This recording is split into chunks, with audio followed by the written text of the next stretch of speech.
हिंदवी स्वराज्याचे सरसंस्थापक छत्रपती शिवरायांना मानाचा मुजरा करतो। भारतीय राज्यघटनेचे शिल्पकार भारतरत्न डॉक्टर बाबासाहेब आंबेडकर यांना मानवंदना अर्पित करतो। आजच्या कार्यक्रमामध्ये आपल्यामध्ये उपस्थित असलेले जिल्ह्याचे पालकमंत्री ज्यांच्या नियोजनातून आजचा हा कार्यक्रम या ठिकाणी संपन्न झाला ते चंद्रशेखर बावनकुळेजी, मंत्री अतुल सावेजी, आशीष जयस्वालजी, खासदार श्यामभाऊ बर्वेजी, आमदार मोहन मतेजी, परिणय फुकेजी, कृपाल तुमानेजी, संजय मेश्रामजी, आशीष देशमुखजी, चरण सिंग ठाकूरजी, कृपाल तुमानेजी, सर्वच या ठिकाणी उपस्थित आपले आमदार, उपस्थित या ठिकाणी आपले सचिव हर्षवर्धन कांबळेजी, सतीश डागोरजी, प्रभाकर कुलकर्णीजी, अभिजित चौधरीजी, विपिन इटनकरजी, विनायक महामुनीजी, सुकेशिनी तेलगोटे, आनंदराव राऊत, मनोहर कुंभारे, अनिल निधान, मंचावरील सर्व मान्यवर आणि या ठिकाणी उपस्थित सर्व भगिनी आणि बंधूंनो, आजचा कार्यक्रम हा खरोखर अतिशय चांगला कार्यक्रम आहे। कारण आज ज्या विविध घटकांना या कार्यक्रमाच्या माध्यमातून लाभ देऊन आपण एक प्रकारे त्यातल्या अनेकांना आपल्या पायावर उभं करतोय। खऱ्या अर्थानं भारतरत्न डॉक्टर बाबासाहेब आंबेडकर संविधानाला शेवटच्या माणसाचा विकास ज्या प्रकारे अपेक्षित आहे त्या पद्धतीचा आजचा आपला हा कार्यक्रम आहे। या ठिकाणी 500 दिव्यांग आपण ई रिक्षा प्रधानमंत्री खनिज कल्याण योजनेच्या अंतर्गत दिलेले आहेत आणि अतिशय पारदर्शी अशा प्रकारच्या पद्धतीनं लॉटरी काढून त्यांची वैद्यकीय तपासणी करून अतिशय ई रिक्षा चालवण्यास जे योग्य आहेत अशा दिव्यांगांची निवड केली आणि आज त्यांना या ई रिक्षा मिळाल्यामुळे त्यांच्या जीवनामध्ये निश्चितपणे एक मोठं परिवर्तन होणार आहे आणि स्वावलंबी होण्याकरता, आत्मनिर्भर होण्याकरता, आपली आणि आपल्या कुटुंबाची काळजी घेण्याकरता एक रोजगाराची या माध्यमातून त्यांना मिळालेली आहे। आणि म्हणून अशा सर्व दिव्यांगांचं मी अतिशय या ठिकाणी अभिनंदन करतो। त्यासोबत संजीवनी सारख्या योजनेच्या माध्यमातून आपला स्वयंरोजगार चालवण्याकरता या ठिकाणी ज्या गाड्या देण्यात आलेल्या आहेत अतिशय चांगल्या पद्धतीनं तयार केलेल्या गाड्या आहेत। सर्व प्रकारची सामुग्री ज्याला आपण स्ट्रीट फूड म्हणतो अशा रस्त्यावरच्या स्ट्रीट फूड करता जी काही सामुग्री लागते ही सगळी सामुग्री युक्त असलेल्या या गाड्या आज आपण दिलेल्या आहेत आणि त्यातनंही आमचे जे भगिनी आहेत, आमचे जे बंधू आहेत ज्यांना या गाड्या मिळालेल्या आहेत त्यांनाही त्यांच्या जीवनामध्ये निश्चितपणे एक चांगला रोजगार कमवून आपल्या पायावर उभं राहण्याची संधी या माध्यमातून मिळणार आहे। मला या गोष्टीचा आनंद आहे की कर्मवीर दादासाहेब गायकवाड योजना जी बंद पडली होती मागच्या काळात मी मुख्यमंत्री असताना आपण पुन्हा सुरू केली आणि त्या योजनेच्या माध्यमातून आमच्या अनुसूचित जातीच्या भूमिहीन लोकांना त्या ठिकाणी जमीन देण्याचा निर्णय आपण घेतला, वेगवेगळ्या प्रकारची मदत करण्याचा निर्णय आपण घेतला। आज त्याही संदर्भात जे लाभार्थी आहेत त्यांना आपण लाभ देण्याचं काम या ठिकाणी केलेलं आहे।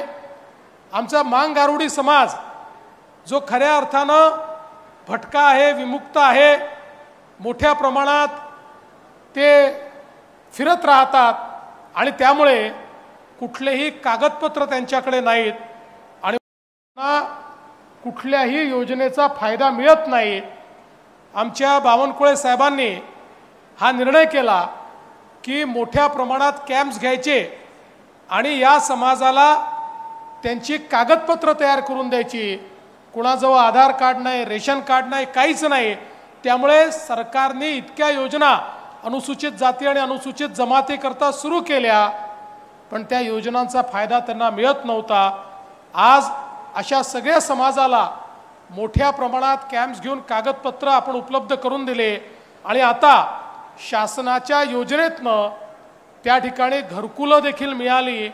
आणि आज त्यातल्याच एका भगिनीचा व्हिडिओ आपण बघितला.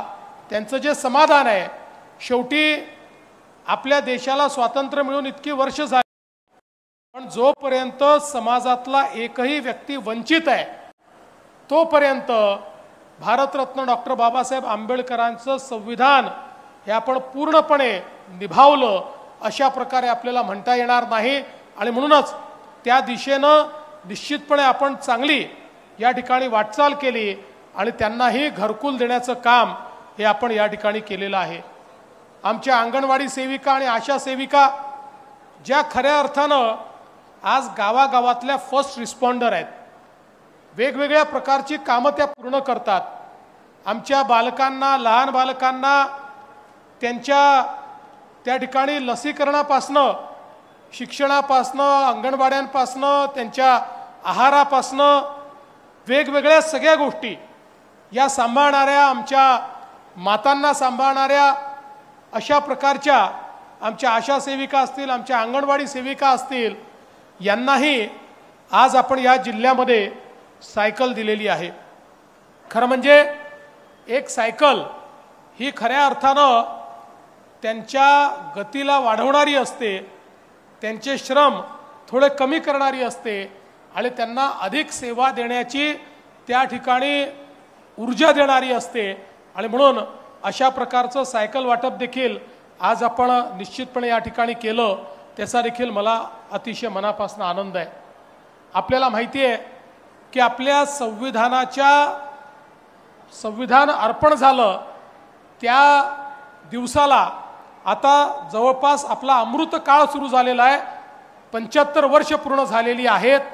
आणि म्हणून आपण महाराष्ट्रात निर्णय घेतला की ज्या संविधानाने या भारताला एकसंघ ठेवलं, ज्या संविधानाने भारताला जगातली चौथी सर्वात मोठी अर्थव्यवस्था बनवलं आणि ज्या संविधानाचा उल्लेख करताना देशाचे प्रधानमंत्री माननीय नरेंद्र मोदीजी म्हणतात की मला गीता, बायबल, कुराण या कुठल्याही धर्मग्रंथापेक्षा या भारताचं संविधान अधिक प्रिय आहे, कारण ते सर्वांना समतेनं न्याय देऊ शकतं. अशा प्रकारच्या संविधानाच्या अमृत महोत्सवाच्या निमित्ताने त्या संविधानाची उद्देशिका, त्याची प्रस्तावना, जी या संविधानाचं सार आहे, ज्या प्रस्तावनेतून भारत देश कसा असणार आहे हे आपल्या प्रत्येकापर्यंत पोचतं. या देशातली समता, या देशातली संधीची समानता, या देशातली समरसता, ही प्रत्येक गोष्ट ज्यातनं आपल्यापर्यंत पोचते, आपली बंधुता आपल्यापर्यंत पोचते, अशा प्रकारच्या संविधानाची प्रस्ताविका ही या आपल्या अमृत महोत्सवाच्या निमित्ताने प्रत्येक घरापर्यंत पोचली पाहिजे, अशा प्रकारचा आपण निर्णय केला. आणि आज आपल्या जिल्ह्यामध्ये त्याची सुरुवात देखील आपण केली. आजही ती घरोघरी पाठवणारे जेवढे आमच्या वेगवेगळ्या संस्था आहेत, जिल्हा परिषद असो, महानगरपालिका असो, जिल्हा प्रशासन असो, अशा सगळ्यांना आपण ती तर दिलीच, पण प्रत्येक घरापर्यंत संविधानाची उद्देशिका पाठवून प्रत्येकाच्या घरात संविधानाच्या प्रति जागृती करणं आणि हे संविधानच या भारताला न्याय देऊ शकतं, भारतातल्या शेवटच्या माणसाच्या जीवनात परिवर्तन करू शकतं आणि हे संविधानच भारताला महाशक्ती बनवू शकतं. हा विश्वास प्रत्येकाच्या मनामध्ये रुजवण्याचा आजचा कार्यक्रम आपण या ठिकाणी केलेला आहे. आणि म्हणून मी सामाजिक न्याय विभागाचं देखील अतिशय मनापासून अभिनंदन करेन की या विविध उपक्रमांच्या माध्यमातून अनुसूचित जातीच्या आमच्या सर्व घटकांपर्यंत या योजना पोहोचवण्याचं काम तुम्ही केलं. आणि त्यासोबत खनिज विकास निधीच्या माध्यमातून जिल्हाधिकाऱ्यांनी देखील अतिशय चांगल्या पद्धतीनं या निधीचा वापर हा या ठिकाणी माननीय पालकमंत्र्यांच्या नेतृत्वात केला, त्याबद्दल त्यांचंही मनापासून अभिनंदन करतो. पालकमंत्र्यांनी आत्ताच पुढच्या आपल्या योजना काय त्या सांगितल्या। आपल्याला या ठिकाणी मोठ्या प्रमाणात रोजगाराची निर्मिती करायची आहे आणि सर्वाधिक आमच्या ज्या भगिनी आहेत त्या भगिनींना देखील रोजगार त्या ठिकाणी द्यायचा आहे। आणि म्हणूनच आज आपल्या देशाचे प्रधानमंत्री माननीय मोदीजींनी लखपती दीदी सारखी योजना सुरू केली। महाराष्ट्रामध्ये आम्ही 25 लाख लखपती दीदी तयार केले आहेत। लवकरच 50 लाख लखपती दीदी आम्ही तयार करणार आहोत आणि 1 कोटी लखपती दीदी आमचा करायचा मानस आहे।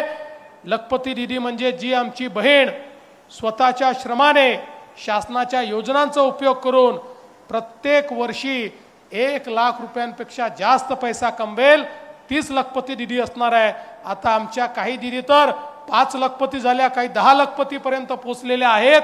त्यामुळे आमच्या बहिणींच्या हाताला जर थोडंसं आपण पाठबळ दिलं तर त्या काय करू शकतात हा आपण बघितलेला आहे। आपल्या नागपूर जिल्ह्यातही मोठ्या प्रमाणात लखपती दीदी तयार करून आणि आपल्या बचत गटाच्या माध्यमातून मोठ्या रोजगार निर्मिती आपल्याला करायची आहे।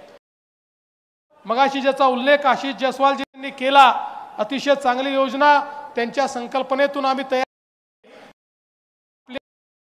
अनुसूचित जातीच्या घराला त्या ठिकाणी आता ऊर्जादाता बनवून त्यांच्या घरावर त्या ठिकाणी सोलरच्या माध्यमातून त्यांचं इलेक्ट्रिसिटीचं बिल 0 करायचं, अशा प्रकारची योजना आपण हातामध्ये घेतलेली आहे। आणि पुढच्या काळामध्ये अनुसूचित जाती अनुसूचित जमातीला हे लागू करू, हळूहळू ओबीसी आणि जनरलला देखील आम्ही एक नव्याने योजना तयार केली आहे। सगळ्या आपल्या ज्या गरीब आहेत त्या सगळ्यांना आणि प्रधानमंत्री आवास योजनेतल्या सगळ्या लाभार्थ्यांना त्या ठिकाणी मोफत अशा पद्धतीनं आपल्याला त्यांना वीज पुरवठा करायचा आहे। त्या दृष्टीने आपल्या जिल्ह्यात सर्वाधिक काम करण्याचा मानस आम्ही सगळे जे आमदार आहेत, खासदार आहेत, आपले पालकमंत्री आहेत, आपले मंत्री आहेत, आम्ही सगळ्यांनी मिळून या ठिकाणी घेतलेला आहे। आणि मी आपल्याला विश्वास देतो की या जिल्ह्याच्या विकासाकरता जिल्ह्यातल्या सामान्य माणसाला रोजगार मिळाला पाहिजे, दिव्यांगांच्या जीवनात परिवर्तन झालं पाहिजे, या दृष्टीने या सगळ्या योजना लागू करण्याकरता पूर्ण पाठबळ मुख्यमंत्री म्हणून या सर्वांच्या पाठीशी मी उभं करेन, हा विश्वास मी आपल्याला देतो। ज्या ज्या योजना आपण माझ्यापर्यंत आणाल त्या योजनांना कशा प्रकारे मान्यता देता येईल याकरता प्राधान्याने ते काम करण्याचं या ठिकाणी मी आपल्याला आश्वासित करतो। आणि या चांगल्या कार्यक्रमामध्ये या ठिकाणी निमंत्रित केल्याबद्दल मी आपल्या सर्वांचे